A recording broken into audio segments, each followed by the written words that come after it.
Yes, we are live, I think, Lika. We are. Hello. Hi. Welcome to our event, everybody. Good afternoon. Welcome to our event, Women in Engineering Day. Happy to have you all here. I'm Mariam, and this is, the other way, Lika. And we are your hosts of this event in the upcoming hour. ING's event, Women in Engineering Day, bring together two amazing women from ING Global to inspire us in the field of leadership, personal growth, diversity, and of course, technical topics. At ING, we have talented female engineers and inspiring female leaders who would love to share their story with you. Therefore, we organize this event and many more also in the upcoming year. And hopefully we can inspire you and see you again at our other events this year as well. Yes, and some practical information before I announce our first talk. So each talk will take about 20 to 25 minutes, and after the first talk, we will proceed directly to the second talk. This means that we will do the Q&A of both talks at the end of the event. If you have any questions, feel free to put them in the chat box, in the comment box, but know that the speakers will answer them at the end of the second talk. And when you ask your questions, be aware that there is a 20-second delay between the live streaming and YouTube. And now I would like to introduce to you our first speaker, Deepika. When it comes to banks, what is meant by digitalization? Is this an evolution from traditional banking to digital banking, or a revolution? In this talk, Deepika will share with you the experience of defining and leading this journey within wholesale banking. And also good to know about Deepika is that she was awarded by ING as the Woman of the Year in Technology in 2015. So we are very thrilled that you are here, Deepika. Welcome. And the floor is yours. Please take it away. Yes. Thank you, Mariam, and thank you, Lika. Digital banking, an evolution or revolution. Hi, my name is Deepika Gupta, and I'm Global IT Lead at ING Wholesale Banking. As an agile leader, I'm today leading around 100 people globally with the purpose to empower our digital treasurer. These are some of the wonderful ladies from my tribe, a photo that you could still click last year from the International Women's Day of 2020, and something to preserve now. Over the last 15 years, I've been leading IT solutions across banking products, be it foreign exchange, money markets, payments and cash management, corporate accounts, or pricing and billing. And this has given me experience to lead today the digital transformation at ING Wholesale Banking. I hope after this talk, you will get some insights on how to start and sustain this transformation at your organization as a leader and as an engineer. When we talk about customers like you and me, so when we talk about retail banking, banking has become quite easy. The processes have become simpler through apps and websites that we are very used to. But when it comes to commercial banking, or like we know it, B2B, there is still work to be done. The processes are still complex and manual. Simple things like opening an account for the customer can actually take days, if not months. The customer is asked to provide a lot of documents, which we might already have as banks. You might not believe some of these documents are actually sent over post as physical paper or over fax, even today. Some of these documents actually require still a wet signature by the parties. This also involves a lot of rework. A document might be lost, a document might be correct, we forgot to ask it in the first place. This means a lot of time. A lot of time is spent on simple requests, both at the customer and at the bank. It costs motivation, both for the people and the employees. The employees, be it IT, back office, account managers, they end up keying in the same information multiple times manually into different systems. In the end, the customer is lost, confused, and disappointed. But what we want is this, a happy customer. A happy digital customer. A customer who can do his job whenever he wants, wherever he wants, and however he wants. Be it the treasurer or the CFO of the company, they have all the liberty to make simple requests themselves towards their bank and know exactly when that will be fulfilled. While the urgency for the banks was already there for a long time, and most of the leading banks have actually been working on that vision of digital banking, COVID-19 has amplified that urgency. It is now clear that the behavioral trend that we see now doesn't match these complex processes. So, how do we get to that digital banking? We know that digital banking starts with experience. And like was said by Simon Norris, experience is everything and everything is experience. So it's not only about those beautiful websites or apps that we give to our customers. It's about the experience that the customer has with us. The first touch point to the last with the banks. And while today we will be focusing on the customer experience, let's not forget that the employee experience goes hand in hand with employee customer experience. In the end, happy employees will lead to happy customers. So coming to the question of today, digital banking and commercial banking space, is that an evolution or revolution?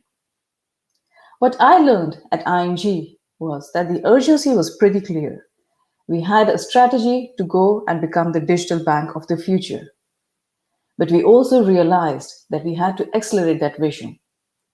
And we found the breakthrough by making sure that we had a revolutionary vision and an evolutionary delivery. What do we mean by that? Revolutionary vision. I often hear people getting confused about digitalization, and digital transformation. What we mean by revolutionary vision is actually making sure that we really think about tomorrow, about the day after tomorrow. It's not about fixing the problems of our customers today. It's taking that leap of faith in designing the experience of tomorrow. But when it comes to delivery, making sure that we do it in iterations. This will not happen overnight. And this is where the agile principles of delivery come in very handy. So while defining the vision revolutionary, delivering it in an evolutionary manner, in a step by step. Let's take a step further in what do we really mean by revolutionary vision. Why?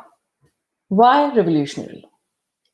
The changing social and economic conditions that we see now clearly indicate that the problems and the needs of our customers tomorrow will be very different than what they are now. And that's why we need to dream.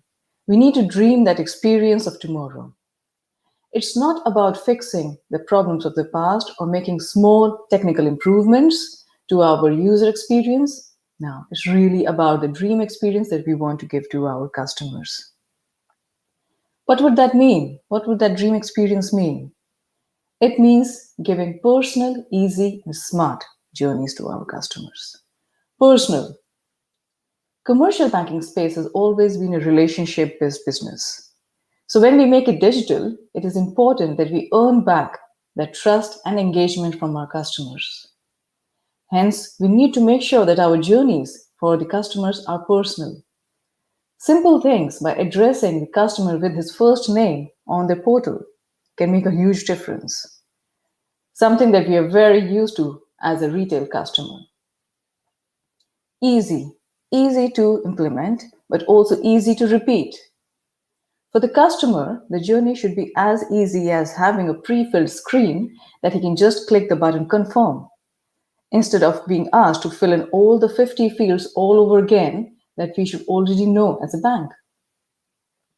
Smart, making sure that things can actually be done digital, that we do not need to send paper across countries, that the documents actually do not need to be created anymore. Or if there's something to be agreed between the parties, we can do it with simple e-signing solutions available. So how can we make it smart with zero-touch operations? While we define these customer journeys, it's also very important to make sure that we know how to measure the customer journey. How do we know if this is the journey that we want to give to our customer? And that's where I really found out that while we have big scores like the customer satisfaction score or the customer effort score or the NPS, I needed to have ground level measurements.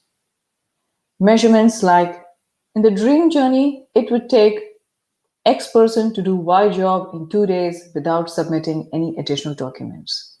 So really clear on what do I want to achieve when I'm at the dream state. How do I do that? Through personas. And that is about knowing your customer truly. While banks spend a lot of time in their KYC or CDD processes, know your customer or customer due diligence, this is about knowing your customer truly. Knowing the business of your customer, the locations they operate from, who are their customers, who are their employees that we as bank will be interacting with. What are their day-to-day jobs? What do they like in their job and what do they not like? Here, for example, you see 4 persons that we have drawn as a fictional characters from a fictional typical customer of corporate banking. Head of Treasury, the CFO, the CEO, and the CIO. In detail, we carve out their day-to-day business and their ambitions. And very often, you would hear in the corridors where we ask each other, what would Mary, the head of Treasury, think about this new journey? Would she like it?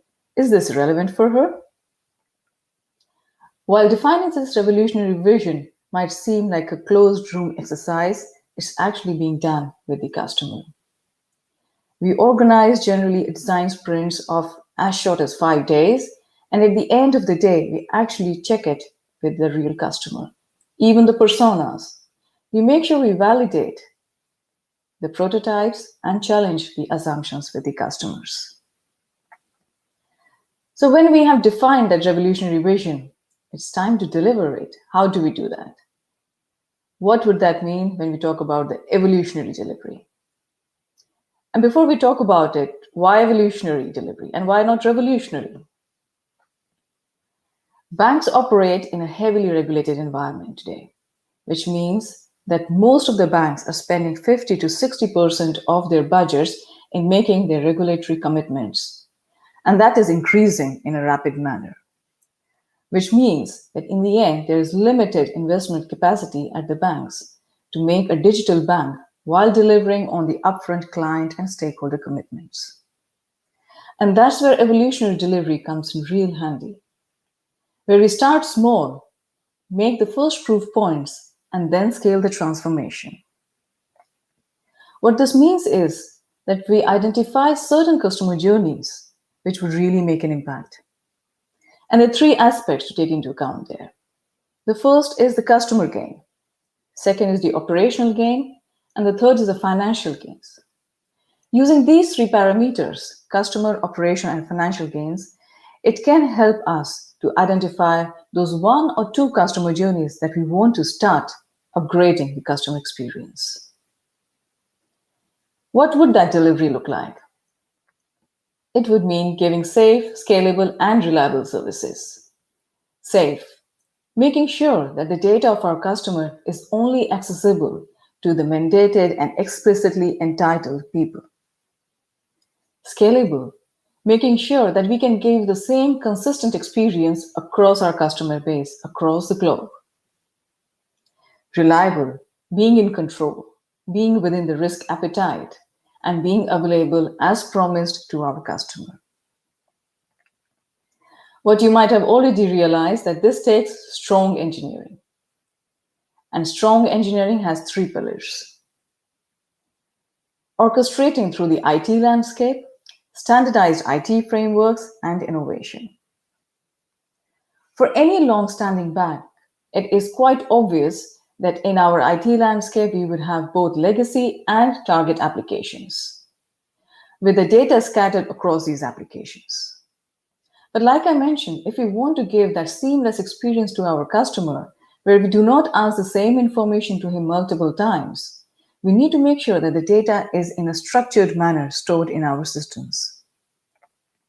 And that's where the enterprise architecture comes into play. Redefining the enterprise architecture of our IT landscape, where the system of records are defined for each purpose, be it the customer data or the product catalog or the commercial agreements. We make sure that there is one source of truth where we find all the information well structured, well data modeled, that it is easy to expose it in one click to our customer for his work. Standardized IT framework. How can we enhance the engineering experience of our employees? How can we do the heavy lifting for them? I like to look at it as Lego blocks here. In these Lego blocks, where we make sure that the engineers already have an established continuous delivery pipeline with clear coding standards, testing tooling, monitoring equipments. So the only thing that they have to do with the remainder of the Lego blocks is to actually implant that business logic. This will not only mean delivering fast, but also absolutely amazing experience for our engineers, where they do not have to bother about the rest of the frameworks, but only focus on the customer delivery. Innovation. How can we rethink some new solutions to existing problems? For example, what I'm now thinking with my teams is, can we use machine learning to verify or validate the data from the customers to make sure that it is accurate and up to date? Or can we use predictive analytics to actually predict our customer experience with the new journeys instead of using the survey-based mechanisms like we talked about, the customer satisfaction score? These are some interesting thoughts to keep in mind when we're defining our engineering strategy to support the digital ambitions of the bank. As we wrap up, I would like to leave you with this key message. Digital banking requires revolutionary vision and evolutionary delivery. Strong CX, strong EX, and that means think big and start small. While this was a short session, a sneak peek in how I've been leading and some of the challenges that I've faced in the digital transformation at ING Wholesale Banking so far, I look forward to speaking to you and questions in the Q&A session at the end of the event today. Thank you and enjoy the rest of your event. Thank you very much, Deepika. Thank you. Very Really interesting nice. to see. Yeah, to see that you're actually, we're in the front row of leading this whole journey towards a dream state for ING. I think you can be really proud of that. Thanks again. As I mentioned at the beginning, you're welcome. As I mentioned at the beginning, we move straight to our second speaker. If you have any questions for Deepika, feel free to put them in the chat box so you won't forget them and we will pick them up after the second talk. So now we are ready to introduce to you our second speaker, and that's Rocio. Yes, Rocio, welcome. Hi. Hello. Hello, good afternoon. Hi. Happy to have you here. Also, Rocio will share with us her journey on how she decided to become an engineer and how she got her own place in architecture, where she managed to become even a chief architect. So good to know about Rocio also is that she shares her love for the music with her family. And in her free time, she enjoys going to concerts and she's always available for a good dinner with friends. Rocio, that sounds really like that you're really enjoying life, right? That's true. That's true. All those who know me know that. Yeah, that's really nice. I think it's a really nice thing also. I love them too. So, Rocio, it's time for you to shine. The floor is yours. Good luck. Thank you. Thank you, Mariam. Thank you, Lika. Well, my name is Rocio. I live in Madrid. This is my home office. I am a mother of a 4-year-old boy and I'm also an engineer. I joined ING 13 years ago as a software architect, and I've developed a big part of my career within architecture. During the last 3 years, I was chief architect in Maggie, one of the strategic programs of ING. After the program closure, I wanted to broaden my horizons, and I decided to take an IT lead role within ING Spain. Now, I'm helping to deliver part of the architecture that, together with my former team, I designed for Maggie. not only in ING, but in the whole industry. If there are very few women in software engineering, when it comes to architecture, this ratio is even lower. I barely have had any female colleague during my career, but I've always felt welcome and accepted by my male colleagues. When I was asked to share my story and how did I manage to fit in a predominant male environment, I started thinking about what were the key moments of my life that brought me here. And then I remember what Steve Jobs said in his famous speech in Stanford. You can't connect the dots looking forward. You can only connect them looking backwards. So you have to trust that the dots will somehow connect in your future. So I started looking backwards and found some moments of my life that somehow define who I am today. And that had to help me to achieve my goals. And as I don't feel myself as an authority giving you here a great speech on how to become a great chief architect, instead, I would like to share with you just 3 stories of my life and connect the dots later on. That's it. No big deal. Just 3 stories, and I hope you like them. My first story is about my terrible first year at university. I come from a little village, this one.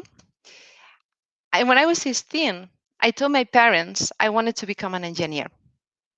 I'm not really sure why I wanted to become an engineer, since I didn't have any technical background, but somehow I wanted to. My origins are very humble, and for my parents, it was a big effort to send me away to continue with my studies. But in my village, I was a brilliant student, and I think they didn't have any doubt about it. So with the great effort from my parents and a lot of hope from my side, I moved to Madrid on my own. I was accepted in a very good university, and I studied telecommunications engineering. I was very happy and very looking forward to start my degree. But when I was there, listening to all those teachers, I could not understand a word of what they were saying. I was piling up classes on maths, physics, more difficult maths, more physics, signals, and other things that now, after a lot of years, I can recognize as the basic of things like image recognition or even machine learning. But back then, it didn't have any meaning to me. I went from not failing any single exam in my life to fail all the subjects, all of them. It was a complete disaster. I felt awful. I was there spending the little savings of my parents, and I was not able to pass a single exam. So I asked my parents, what should I do? And they told me, do what you feel you need to do, and we will support you. I consider many things. I consider moving to another school. I consider changing degree, going to something like business or economics, but that meant stopping pursuing my goal of becoming an engineer. So what I decided to do is to start over. What led me to take that risk of failing again? I'm not really sure why, but I guess that somehow I wanted to be worthy of the blind support from my parents, and also I wanted to demonstrate myself that I could do it. If this is what I wanted to do, I knew if I'd quit that at that moment, it would have been very hard to pick up in the future. So I started again. And this second year, after facing that failure, I was not even the same person anymore. So I could face the challenges in a very different way. With a lot of effort, I passed all those subjects that were nightmares to me. And then I started others that I liked it that much, such as programming, electronics, and I managed to finalize and to enjoy my time in university. And even the last year, I got very good grades. I think it's really important to find what you really like and go for it. And sometimes you will fail, and it's going to be unexpected. And you can think you cannot do it, and that is better to quit. But if you are sure this is what you want, there is no shame on starting over and try again. And the second time, you will probably see things that you didn't see before. My second story is about a mother, a son, and a job. Some years ago, I was in the architecture department within ING Spain with my other 20-ish male fellow architects when we received our brand new chief architect. As a new boss, he wanted to perform some changes in the area, and he created smaller departments. So there were an opportunity for a promotion. And I thought, may I have a chance? Truth is, I was one of the most prepared within the team. The year before, I had a successful international experience, and I had enough seniority to take the role. The only little thing that made me doubt was the fact that I had a big belly, fit like two balloons, and within a month, I was having a baby. So I started thinking, after all these years working so hard for this moment, now that there is an opportunity, I will not be selected. But also, if I am selected, how can I manage to combine the huge responsibility of delivering my son while creating a new department? I thought, maybe this is too much complexity at the same time. Maybe I need to step down. Maybe if I wait a few years until the kid is a bit older, maybe. And I was there with my maybes, my big belly, and my swollen feet, looking how some of my colleagues already positioned themselves for the job. But what happened is that 2 days before going on maternity leave, I got the call from my manager. I was being promoted to be one of the heads of the new departments. At first, I was happy. Then, I was proud of ING as a company and my managers for choosing the right person for the job without considering anything else. And later, I was scared. Why, if I knew I was capable, I was doubting myself just because I was becoming a mother? Then I thought, why do I have to choose? I'm not alone here. While sadly this is not that common, I was getting the support from my company. I was also getting the support from my manager who decided that to wait for my return. I was getting also the support from my team who was happy to have me as their leader, even though they had to step up during my absence. And at home, I was not alone either. There was a caring father who would do anything for his son and who was willing to help me in whatever I want to pursue my career. So I went home, had my baby, enjoyed him very much during all my maternity leave. And then I came back full of motivation and energy. Sometimes when we become mothers, we put on our shoulders all the pressure and responsibility. And it's also easy to step down because we are doing it for what we love the most in the world. This is also recognized as one of the reasons why there are less women in responsibility positions in the companies. But we should look for the support we need in the company we work and at home, so we don't need to choose between our families and our careers. My third story is about 42 kilometers and 195 meters. I'm sure that some of you already know what that distance means. One day, I started running. I did it motivated by a friend who was sharing with me his races and his feelings about running. And one day I thought, I'm going to try. Me, that I was in terrible physical conditions. Some of my friends were saying to me, running? You? Why? But I started. At the beginning, not really being able to run 1 full kilometer without walking. But the good thing about running is that if you keep trying, you soon improve. And the more you run, the easier it gets and the more you improve. And I think this is what I like the most about running, that you keep improving and improving, and you are just competing with yourself. One day, after running a beautiful race in the north of Spain, I thought I wanted to do something bigger. I wanted to live that feeling again. So that night, I told my husband, hey, I want to run the New York City Marathon. Would you come and support me? And he said, yeah, sure, if you can get in. There are 3 ways to enter in the New York City Marathon. One is running really fast. You can get a guaranteed entry by meeting certain qualifying times. That was not my case. Second one, you can provide certain amount of money to get a guaranteed entry. You can run for charity or you can buy a travel package. I didn't feel that was my case. And the third one, you apply for the lottery together with another million people, and maybe you are lucky. And I thought, yeah, maybe that is my way in. And I applied and I won the lottery. So I started the training. Training for a marathon requires a lot of work. You have to combine different types of training with gym, also some specific diet. There's a lot of time and effort invested there. But I was getting there, more and more kilometers, good sensations. I was happy. But then, 3 weeks before going to the marathon, I got an injury.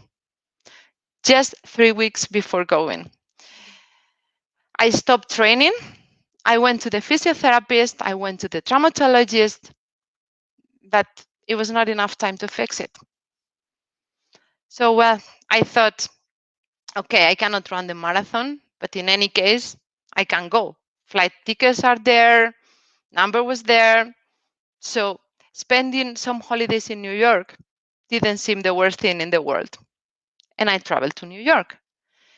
And when I was there, I thought, well, I'm here. I'm going to start the marathon and see where I finish. Maybe 5K, maybe 10. At least I've tried. So very relaxed, I went to Staten Island for the start line. And when I was there, the ambience was so good, so American, you know. The Marines would guide you to the start. Someone would give a great speech, New York, New York from Sinatra, all loud, and then they shoot. And I started running. And I was there in this very same bridge, and with the helicopters in one side and the beautiful skyline of Manhattan in the other, I thought, I'm going to finish. Still, I don't know how, but I'm going to finish. So I kept running. And eventually, of course, my injury started aching. But I was there and I just couldn't stop. So I kept going. And it was not easy. But I was getting all the energy of the people cheering there. My husband supporting me, my friends cheering from the distance. And that was made me only envisioning the finish line. And at that moment, I could feel how it was only my head what was running and not my legs anymore. And I finished. I finished. And when you reach the finish line in Central Park, it's not the end of the road. Of course, you get your medal, you get a very nice blanket, you get your recovery bag, you go to the photo call, and then you walk more and more kilometers to get out of the park. And when I was out of the park and I met my husband, my head understood that I was not on my own anymore. And that was a good moment to disconnect and let the body act. And then I could feel all the pain, all the tiredness in my body. And it was at that very same moment when I understood the power of the head above anything else. I was really proud.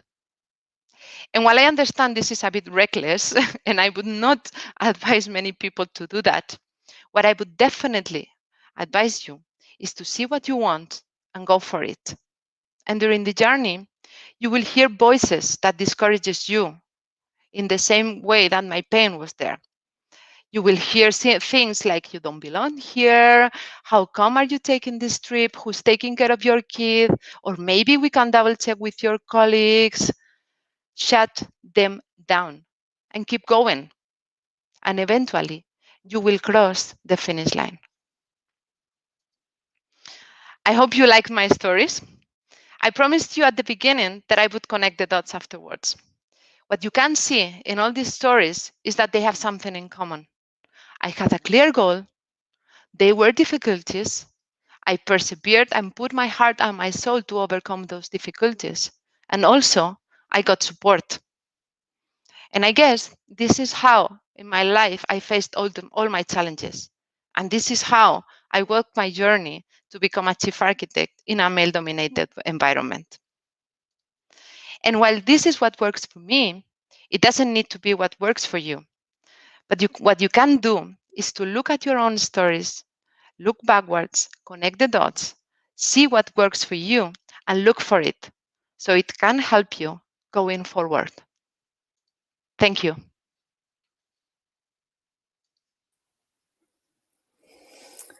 Wow, Rocio, such a great story. I love Thank that. you. Thanks And so it's what an inspiration. And I really had goosebumps the whole story. You're a real go-getter, Rocio. Absolutely. And I think because of that, you can connect the dots, right? Yeah, I when I was thinking for this event, indeed, I thought, yeah, I was always like a go-getter, and I always dreamed big, you know. Yeah, nice. Yeah, Really I nice. can so relate to your story, Rocio, because last year I decided to apply for triathlon, and all my friends were laughing so hard at me, like, "Are you gonna do this? Come on, it's almost impossible." But I did, and yeah, it was such a great feeling, like an addictive feeling of fulfillment. And now I'm actually pregnant with my first kid, so I'm really inspired by your story. That yeah, both can actually still yeah be existing next to each other when I will be delivering my kid. So thanks a lot for that, Lucia. Thank you, Lieke. Yeah. Really nice. Thank you both, actually, Deepika and Rocio, for this. For the two beautiful stories that you shared with us, inspired us with. And let's move on to the Q&A, as mentioned in the beginning. So, do you, ladies or gents at home, have any questions for Deepika and Rocio? Please ask them here in the chat box, so we can answer them one by one. Let We me don't see. have any questions yet. Not yet, right? And everybody's motivating and thanking you both for the stories, for the talk. Amazing. Thank you, Deepika. Thank you, Rocio. Great talk. So that's also, of course, a good thing. And we have, of course, a delay of 20 seconds between the streaming to YouTube.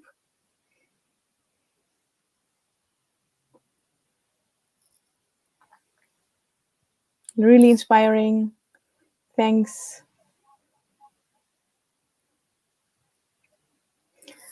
Yeah, I think I don't know if you have any tips or what you can add to your stories or to what you have heard. Maybe Deepika or Theo, please feel free to mention if you have any tips for or anything to add. Takeaways. Yeah. I really liked the inspiring stories of Rocio, and I think this is something that we need to hear more and more, right? To really remind ourselves in each walk of life, right? So it's not only in engineering, but women in any field, of how to really believe in yourself and your spouse, I would say. So I think that is really a strength of pillar. Yeah. No, thank you for sharing that, Rocio. Thank you, Deepika. I think indeed for me, this was also very energizing to do this exercise because sometimes we carry on with our lives and we don't take time to reflect what the things that we have done, the achievements that we have made. And I'm sure that everybody has their own achievements. I'm really sure. And you just have to think about it sometimes and just connect your dots. And I think, and you will also find what is getting you succeed along the way. Exactly. And also having a baby, you can't plan it, right? You can't say, okay, now, I mean, it's never a good moment. It's always, you see. There is something, let me see, what is this? Let me show it. Oh, sorry. Yeah. For a job. I'm looking for product owner jobs in the European Union. Unfortunately, I don't get any interview, especially in pandemic. I recently applied it for the Netherlands, and do you have any suggestions to me? Now, I'm actually surprised because there are a lot of, how do you call it? We're constantly looking for nice product owners, right? I mean, in the end, if you want to give that superior customer experience, it starts with the product. So I would really advise, please look at ing.com/jobs. There are a lot of product owner jobs in there. And if you follow that process, you must get a response back on it. Yes. Thanks. And pandemic is actually not stopping anything, right? I mean, we're all... Especially not in IT, right? No, never. IT never sleeps. Very silent. Okay. And we have a next question. Deepika, I would love to hear your IT career journey. Can you please share? Yeah, sure, Kani. So I did study engineering in information technology in IT, and I started my career as a Java software developer. And those were very important years in laying the foundation for me in engineering. And from there on, I started working for banks, for Bank of America or even Amro Bank, and now ING. And what I learned during the course was it was important for me to take the risks, right? That's like Rocio mentioned in her talk. As soon as I knew that I have made the impact here, both for myself and the company, to actually move on to the next challenge. And I think that is something that I had to very actively do. That made my career very rich. And today, like I mentioned, having experience across banks, but also across banking products is the best thing you can give to your company. So I would say, don't settle. As soon as you feel you're getting comfortable, hit out, look for something else, and make sure you're always on your toes. Maybe sounds a bit, harsh, but with the changing world, I would really encourage you, keep on going, keep on trying something new in your professional and personal life. Nice answer. Yeah, if I may add, and I fully agree with you, Deepika, this is a great advice. I think the people that will succeed in the jobs in the future are the people who easily adapts to new environments. I'm really sure. Yeah, definitely. Elena, Rocio, why did you decide to jump from architecture lead to IT lead? What is your next target? Well, I really like architecture. I think is a great area.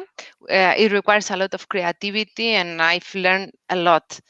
And I did it because of the same reason that Deepika was mentioning. I wanted to be out of my comfort zone. I've been during 13 years growing in this field. My last work time in architecture, I was chief architect. It was fantastic, and I really enjoyed that moment.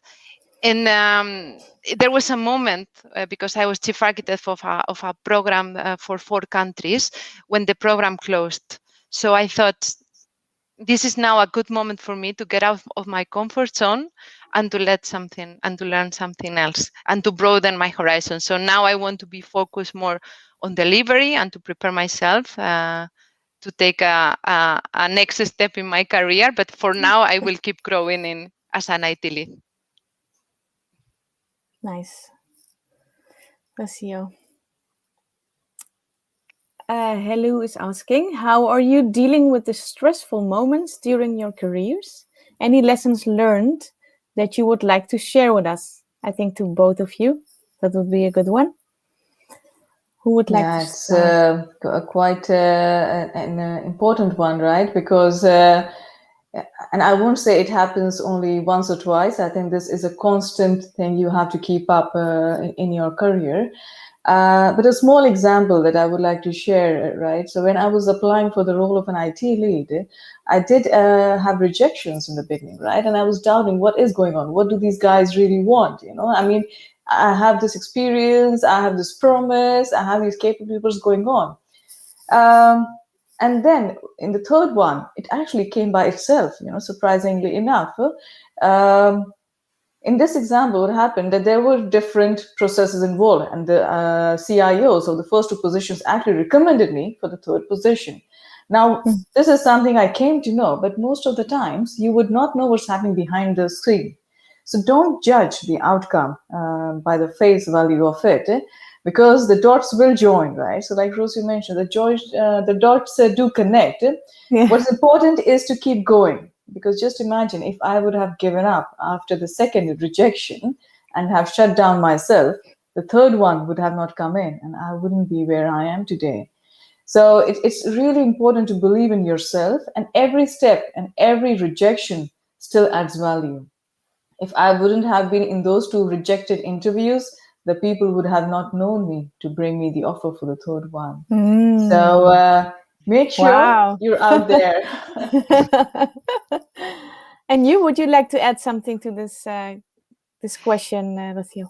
Yeah.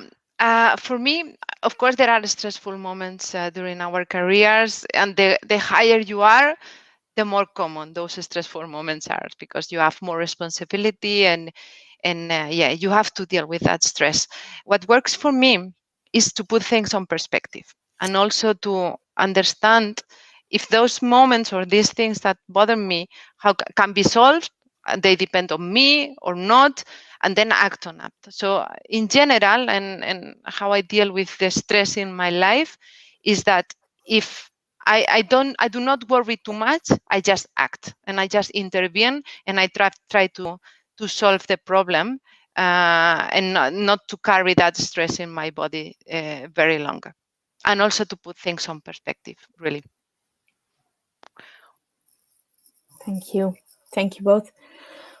The questions are coming our way one by one. Carissa is asking to both of you, what do you think is the most important traits, attitudes based on your experience to have for women who are still in their early years in IT to grow?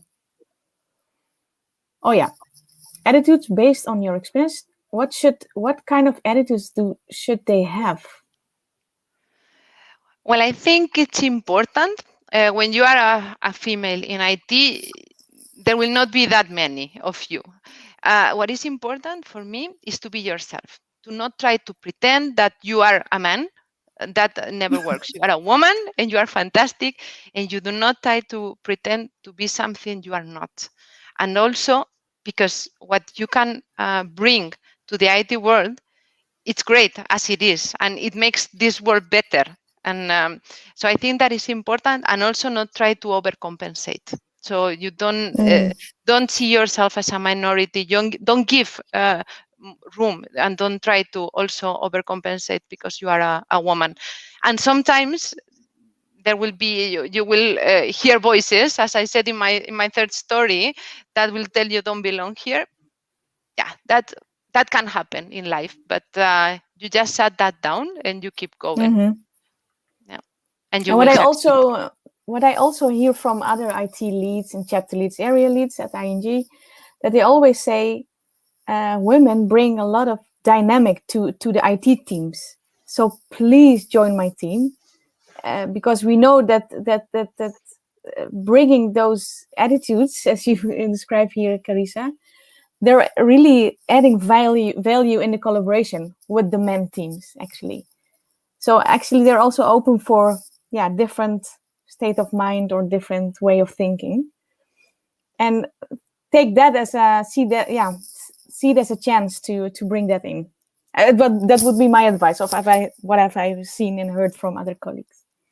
Deepika, would you like to add anything? Yeah, to add to that, I would say don't work hard. I think that's the biggest mistake that we women do, because we want to be perfect. We want to overcompensate, like Rosie mentioned. We want to show that we are the best. Work smart, right? And that was a lesson that I learned, also a few years down the line. Working smart, being effective, it's more important for people to see your work than you sitting behind your laptop and just spending hours and hours without making an impact.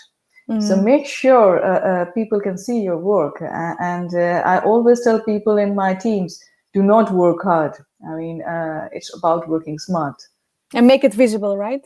So, absolutely, yeah, in a smart way. Because if you're slogging 12 hours behind the laptop, most often people would just take it for granted and move on. Be effective. Yeah, it's a really good point. Thank you. And are there any questions? Please ask. We can wait 20 seconds for that. For now, this is it, I think. I think this is it, eh? Something else will come. Thanks, Many thanks for everyone. Thank you both. So, yes, and that brings us to the end of the... it goes so quick. Everything flies by in a few seconds. And thank you all for joining us. And a special thanks again to our speakers, Deepika and Rosia. Lovely to have you here. We will also send you all a very short survey to evaluate this event. It will take, I think, less than 3 minutes, maybe 1 minute. Please fill this in because this is really important to us and you can help us to improve. Thanks a million for joining this event and have a great evening, everyone, and hope you will join us join our next Women Engineering Day this year as well. Looking forward. Thank you very much. Lieke, it was a pleasure with you. And Rosia and Deepika, thank you and have a great evening. Thank you all. Bye-bye. Thank you. Thank you. Bye. Bye-bye.